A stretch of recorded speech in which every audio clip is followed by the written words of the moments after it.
प्रदेश भर के सफाई कर्मियों को लेकर बड़ी खबर है। जो सफाई कर्मी नहीं कर रहे हैं सफाई का कार्य, उन सभी सफाई कर्मियों को सफाई के काम में लगाया जाएगा।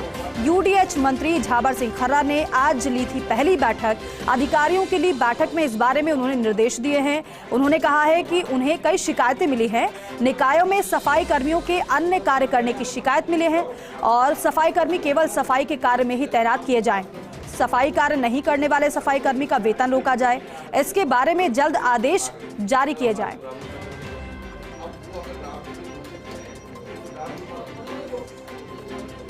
तो देखिए, यूडीएच मंत्री झाबर सिंह खर्रा जैसे ही पदभार उन्होंने ग्रहण किया वैसे ही एक्शन में नजर आ रहे हैं। बैठकें लेने का सिलसिला शुरू हो चुका है। इसी कड़ी में जब पहली बैठक उन्होंने ली, इसी दौरान ही उन्होंने ये दिशा निर्देश दिए हैं कि जो सफाई कर्मी हैं, जो सफाई का कार्य नहीं कर रहे हैं, उनको सफाई के काम में लगाया जाए। इसके अतिरिक्त उन्हें और भी कार्य नहीं दिया जाए, उनसे वही कार्य कराया जाए।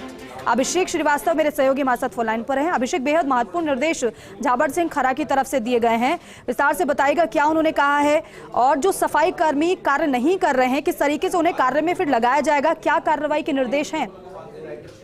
देखिए, बिल्कुल ये अक्सर मामले सामने आते हैं कि जो सफाई कर्मचारी है वो अन्य कार्य कर रहे हैं। कोई बाबू बना हुआ है, कोई ऑफिस में लगा हुआ है, कोई कुछ और अन्य कार्य कर रहे हैं। तो इसको लेकर जो स्वायत्त शासन विभाग है उसने कई बार निर्देश जारी कर दिए। उसके बावजूद भी इस तरह के मामले सामने शिकायतें आती रहती हैं कि किसी नगर पालिका में कोई सफाई कर्मी जो है ऑफिस वर्क में लगा हुआ है या फायर में लगा हुआ है या उद्यान में लगा हुआ है।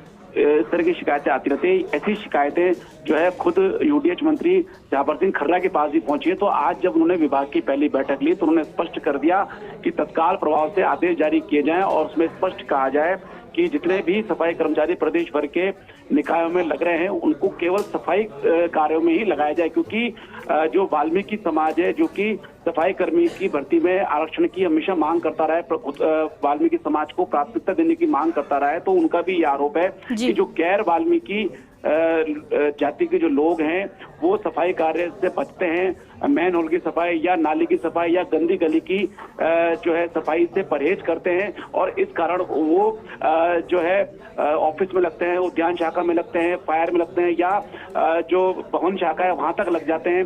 तो इवन जो है अतिक्रमण निरोधक जो दस्ते हैं जो वहां लग जाते हैं। तो ये सफाई कार्य के अलावा जितने भी इतर काम है उनमें ये लगे रहते हैं।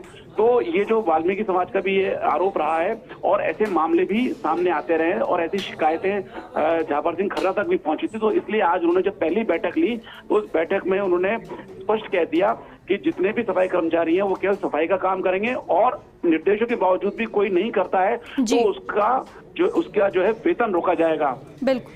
और अभिषेक, ये जो मंत्री की तरफ से झाबर सिंह खर्रा ने साफ ये निर्देश दिए हैं, उन्होंने कह दिया है कि अगर कोई सफाई का कार्य नहीं करेगा तो फिर कार्रवाई की जाएगी। ये मैसेज उन सफाई कर्मियों तक तो पहुंच ही गया होगा जो सफाई का कार्य नहीं कर रहे हैं। तो क्या कुछ हरकत में कोई आया है, क्या कोई हलचल फिर नजर आ रही है क्या इस निर्देश के बाद? बिल्कुल, आज उन्होंने अधिकारियों को हिदायत दी। इसके बाद स्वायत्त शासन विभाग सभी जो निकाय हैं, जितने भी नगर निगम है, नगर पालिका है और नगर परिषद है, उनको आदेश जारी करेगा। वहाँ के जो आयुक्त हैं उनको ये आदेश जारी करेगा कि आप तत्काल प्रभाव से जो भी सफाई कर्मचारी अन्य कार्य में लगे हैं उनको सफाई कार्य में लगाया जाए और जो इन आदेशों की पालना नहीं करते हैं उन सफाई कर्मियों का वेतन रोका जाए। इसके अलावा आज जो ये बैठक रही, करीब 1.5 घंटे की बैठक चली और इस बैठक में के लिए जो JDA, UDH, LSD, housing board, Jaipur metro, इनके अधिकारी शामिल थे। इन अधिकारियों ने बैठक के लिए प्रेजेंटेशन तैयार किया था। लेकिन बिल्कुल ठीक है, फुल एक्शन मोड में झाबर सिंह खर्रा नजर आ रहे हैं। बहुत शुक्रिया जानकारी के लिए, बातचीत के लिए।